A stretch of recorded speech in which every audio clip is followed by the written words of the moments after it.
Searching the internet, looking to network, and hitting the pavement. We've done the work to help you get ready for your next job. We've got the experts and the latest tips, and we got you. This is Job Hunt Iowa.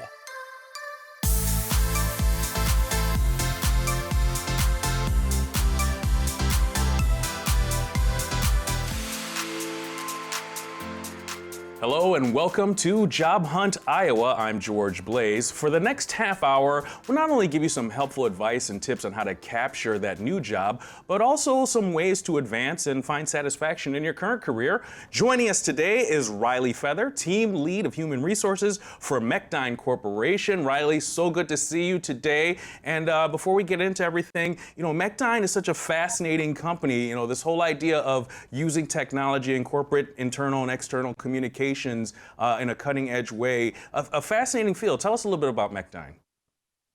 Yeah, it's a really unique environment to work in. We are a technology company composed of small technology companies. Our mission is to enable discovery, and that can go into many different ways. So the technology companies that are kind of comprised within Mechdyne Corporation all do something a little bit different within the tech industry. So we kind of bend technology to our will to enable discovery for our clients in a multitude of different ways. So what that does is it brings a lot of different opportunities, not only for the organization, but also our teammates and future teammates and our clients, and just making a difference kind of across the globe there too. Oh, Ryleigh, you shared with us off camera, as a human resources person, you really are passionate about this idea of human capital and how the resource of the people that you bring into a company are as important as anything else the company does. Talk to us a little bit about this philosophy of human capital and its importance to companies. Yeah, I think at this day and age that we're in, it's about being human, right? And some job openings and some roles, they do require technical skill. But at the end of the day, what's really it comes down to is it's a human to human connection, right? So I work with some incredibly amazing humans within Mechdyne Corporation. But the one piece that I find across the entire organization is we treat each other as humans. And so when I'm working with teammates, or maybe I'm recruiting for a specific role, or I'm helping out with an issue, whatever that might look like, the idea is that we treat each other with respect, because we all get dressed the same way at the beginning of the day, right? We all have our own things that happen outside of the workplace. So that's kind of where that passion stems from, is really ensuring that everybody is treated with the same respect and everybody is treated as a human at the end of the day. Well, when job seekers are out there and they go to the website and they look at what Mechdyne is doing and are excited and passionate about it and everything it means, they may have a little bit of hesitation because maybe they think they don't have the technical skills or they haven't gone to school for certain things. But that's not everything. What are the kind of intrinsic, invisible things that you as an HR person, particularly in technology, are looking for beyond just the technical skills? Yeah, fantastic question. And interestingly enough, especially at Mechdyne, we have kind of a philosophy behind our hiring process, and that is hire for attitude, train for skill. So if someone is approaching, let's use Mechdyne's website, for instance, and they see a big engineering role, and it can be overwhelming, right? But the idea for us is if you are a great human and you have the passion and you work hard, we would hire that any day over hard technical skills. We will invest in our teammates. And I hope other organizations kind of have that same viewpoint. But I would kind of recommend to folks, when you see a job posting and it might seem overwhelming or intimidating, do not let that stop you from applying. Especially at Mechdyne, I'm not really too concerned about a specific four-year degree or specific certifications. Like I mentioned, if you have the passion and you're a great person and you are willing to work hard, we would look for that over hard technical skills. Those soft skills are really, really important, I think, in this kind of time that we're looking at now. It's important what you just said there, and particularly with younger people and perhaps first-time people going into the job market. Kind of the philosophies, generally speaking, about the value of a four-year degree. It really depends on what you're going to school for, and for a lot of students, they might be better off taking what they have as their own, just talents that they're kind of inborn with, and seeing what that brings to the table, because it might be something someone like McDine's looking for. That's exactly right. And again, I'll use Mecca as an example. We have a multitude of different teammates that actually are in engineering roles and now in like very high leadership roles, and their degree is not actually in engineering. We have a lot of music majors, for instance. Even myself in a leadership role, I have a degree in biology, right? So I use those examples because I do think there's some value, right? Investing yourself and growing and expanding your knowledge, but that doesn't mean it has to be a four-year degree or anything large like that. If you're willing to get some other trainings throughout your workplace or just really have that drive to expand your knowledge, that is just as valuable in my eyes. Well, the first interaction generally you'll have with job applicants is that resume. Ryleigh, what are, in your terms, the do's and don'ts of resume building right now? Yeah, I think I always remind folks of the basics. You'd be really surprised at how many resumes don't have things like an email address or your phone number or your first and last name. Those things are so important. Some other factors are making sure it's up to date. Couple times we'll see resumes come through, and we don't do a ton of resume checking at MacDine. But what the ones we kind of take a look at as they're proceeding through our process and maybe we're getting close to extending an offer, sometimes there might be some gaps on a resume, or sometimes their most recent job maybe is like 2 years ago, for instance. So just making sure that you keep that up to date. And as you're applying to jobs, make sure you kind of freshen that up and take a second look at it. I think it's great that you said that because, for a lot of people entering the job market, particularly in technology, social media, and these kind of things, they may be in a gig economy for a few years where there isn't something solid about their work history. Does that appear as a gap in the resume? I would say for MacDine, no. And if we had a question about a gap, we don't make any assumptions ever. We'll ask about it potentially in an interview, but that doesn't mean that we're going to ignore that. But what I would say is, even for some roles that somebody might have had that maybe doesn't seem like it's important to them, I'm sure that they gained skills from that, even if it was soft skills or communication skills. So I would encourage to include those. Even if it doesn't feel like maybe they relate to the job you're applying for, certainly still include those because there is some important skills that come from those roles too. Ryleigh, I think I'm kind of hearing from you that the traditional resume may be kind of a thing of the past, that there's maybe a better way or newer ways to do it. What happened? What's the new way of doing it besides the resume? Yeah, you're certainly correct. I was just at a SHRM conference in Las Vegas a couple weeks ago, and one thing that I just kind of heard in the sessions I sat in was keep it simple for candidates. So what I would say for people is don't be surprised if you go to apply for a role and it's a QR code and you go to it and all it asks for is your first and last name and your email address. Don't be surprised if you see that come across. The goal now really is to make the candidate experience a good thing. Candidates want a good experience. And so if we can keep the application process short and pleasant for them and to where you can have just a minimal amount of information, don't be shocked if that's how you see an application come across for a job nowadays.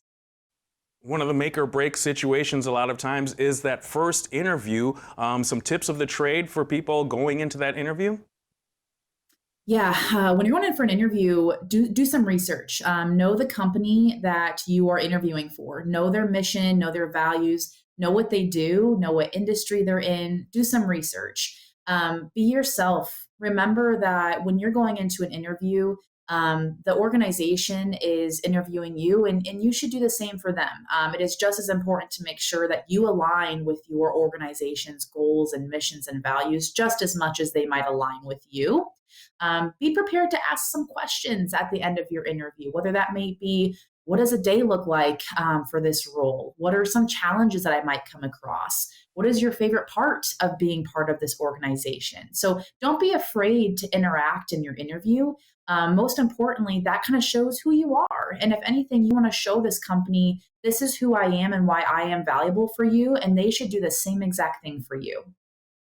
Well, Ryleigh, we all know that social media plays such a huge role in everyone's lives right now, but perhaps there are some things people should think about, and particularly you as an HR recruiter. Do you pay attention, or do you kind of look over people's social media for red flags? Yeah, great question. So, in my particular role now with Mecdyne, I don't. But what that doesn't mean is that it's not important. So, keep in mind, just like we always have heard, right? If you post something online, even if you delete it, it is always there. So, make sure when you're posting that you're keeping that in mind, even if you are a current employee of an organization. You are a representation of that organization. And we tell our teammates this, it's within our handbook.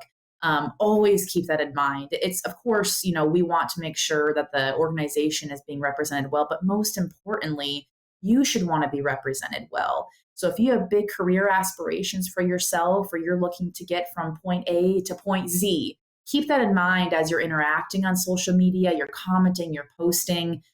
Just kind of keep those things in mind. But what I will say on the social media part is I would really encourage people to hop on the LinkedIn platform. I think LinkedIn is a little bit underutilized in the state of Iowa, particularly for trade roles. I know for Mecdyne, we have some roles that might be more trade centric, if you will. And I don't see a lot of those folks on LinkedIn. So I would really encourage people dive into LinkedIn. It's a really user friendly platform, specifically centered around professionalism. And it's a really great way to interact with companies and folks in your industry and see different opportunities that come up, whether it's new roles or trainings. You can join focus groups. It's a really great platform to engage upon. Well, someone's put in an application, they've done the interview. How important is follow-up? How much should you haunt and stalk the potential employer? Yeah, that's a good one. So I think follow-up is great. I really, really do. I think sometimes, Mecdyne, we're global. So we have offices across the globe, which is really awesome. Some things play into that, right? Different time zones and different schedules and things like that. So there might be a time where we communicate with the candidate, and maybe the time difference there is a day or two, right? Between when the candidate might hear again.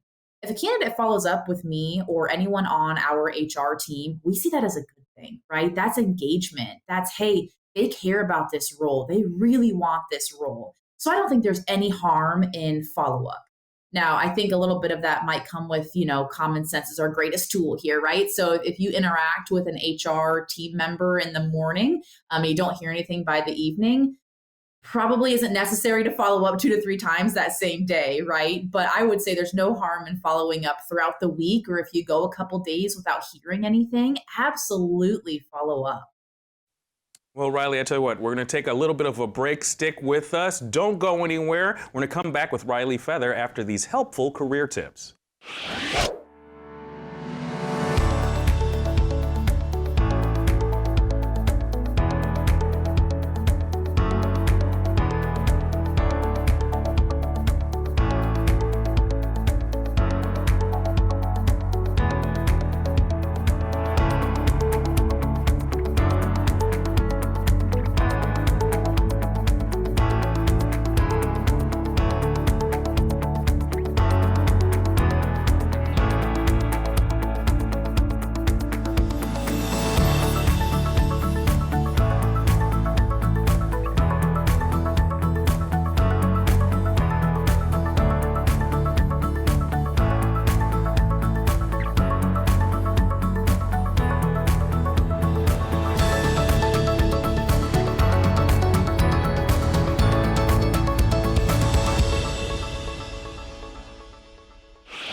Welcome back again with Ryleigh Feather. She is team lead of human resources at McDine Corporation. All right, Ryleigh, you're in the job, you've got the job. Now we're talking about maybe you're feeling a little stagnant. You might want to move forward, move into another position within the company as an HR man in HR management. What are some advice you give to people who are in a current position who maybe want to try to move up? Yeah, the first thing is communicate that. One of the things that sometimes I hear is, oh, I wanted to go in this role or I had interest in that. And so I'll follow up. Did you tell anybody?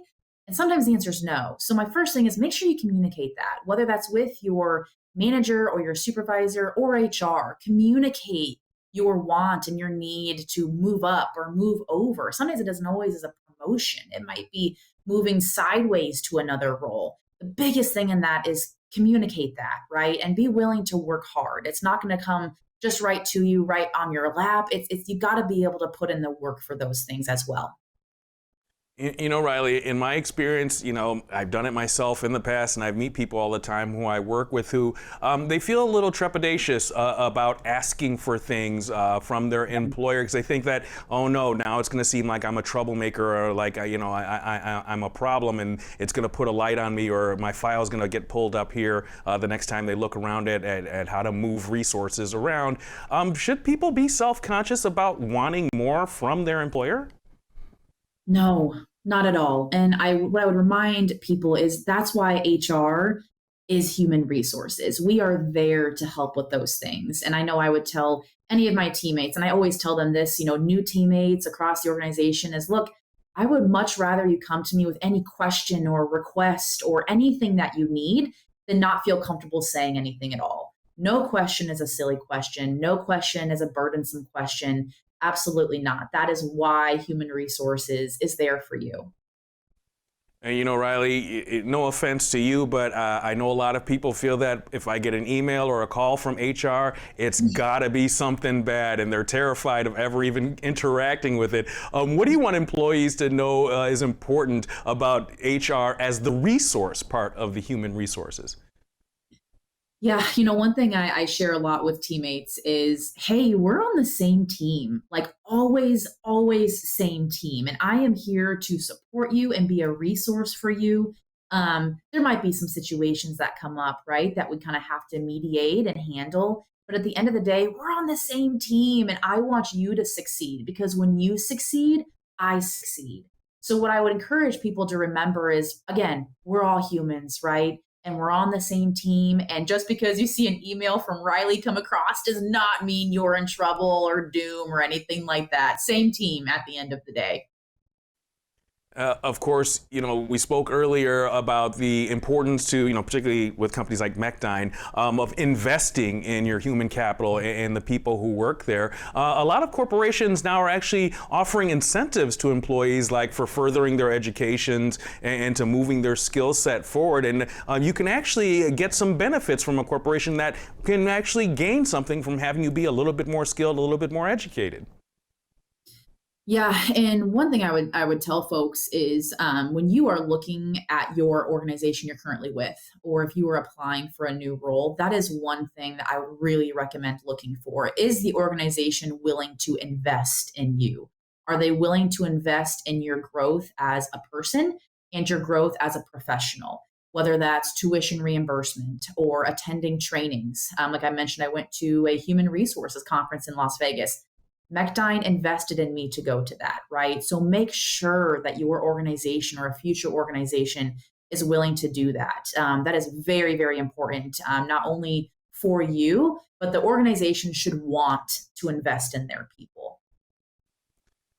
Ryleigh, one of the things as in the Human Resources Department is helping people navigate through their insurance and benefits. I know you have a background in the healthcare industry. This is one of those areas, another time, people get really confused. They're really scared, particularly with their health insurance. They're not really clear on the terms or understanding what the coverage means. How important is it? And tell me a little bit about HR's role in navigating employees through understanding their coverages.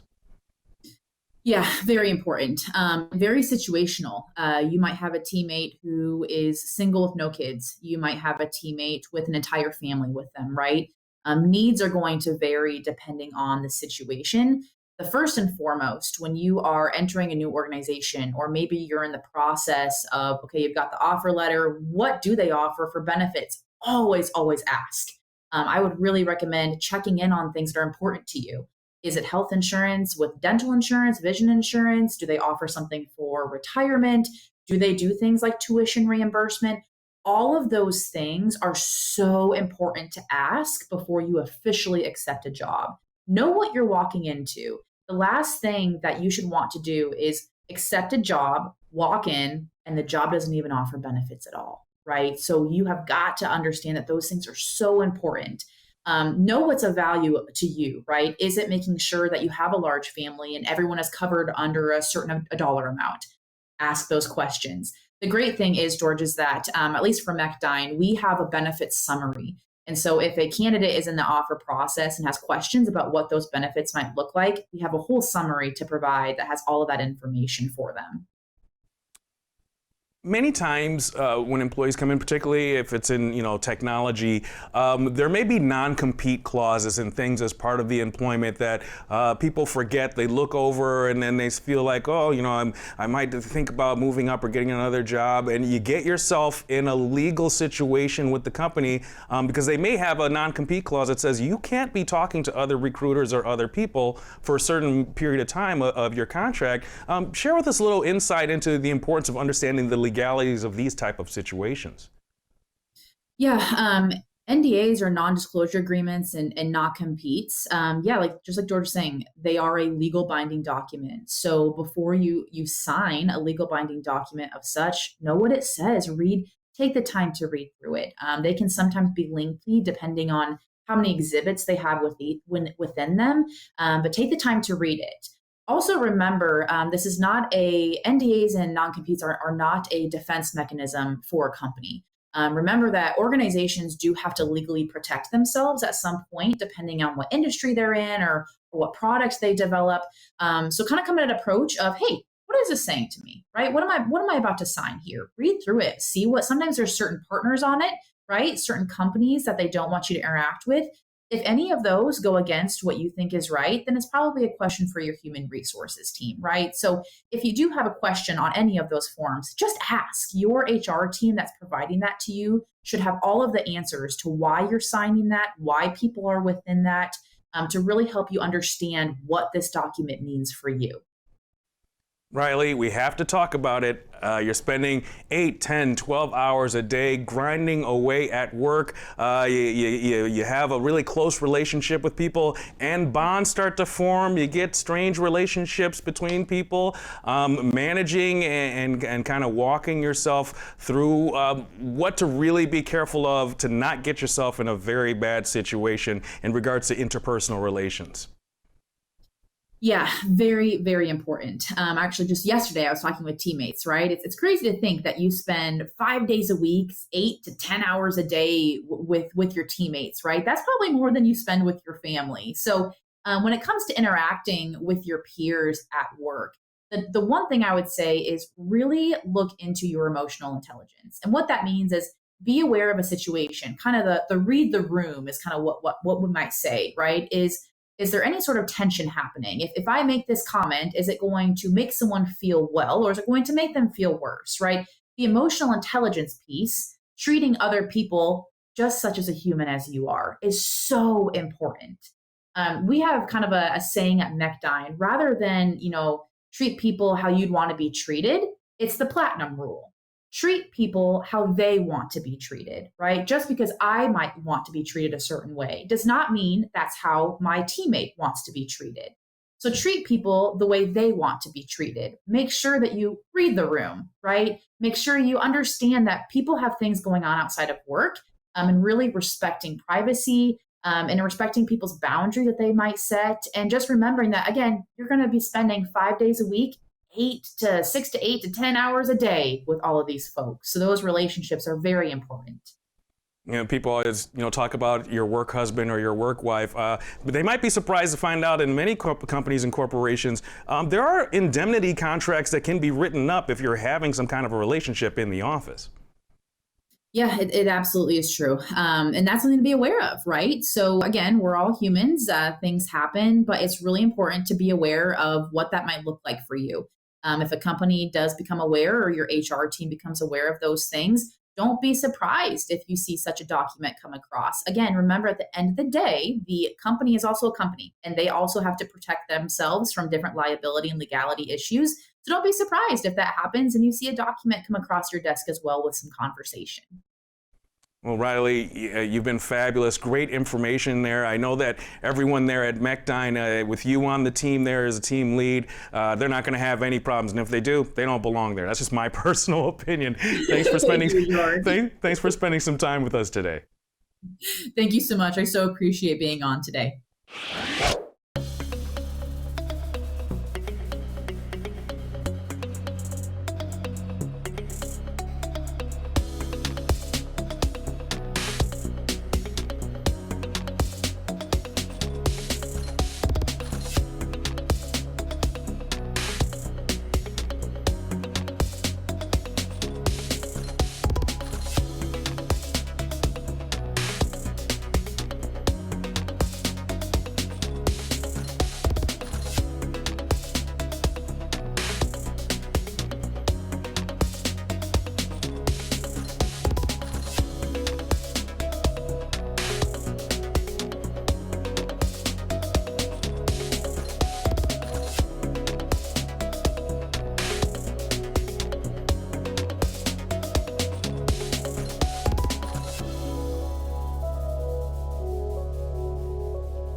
Finding a job and being happy in your career can be challenging, but hopefully we've given you some ideas and some tips on how to make it a little easier. Human resources, it's a resource. They're there to help you and guide you through and managing your career and everything going on while you're employed by a company. So make sure you reach out to HR at every question you have, and I'm sure they'll give you good answers. That's all we have for this week. We'll see you next time on Job Hunt Iowa.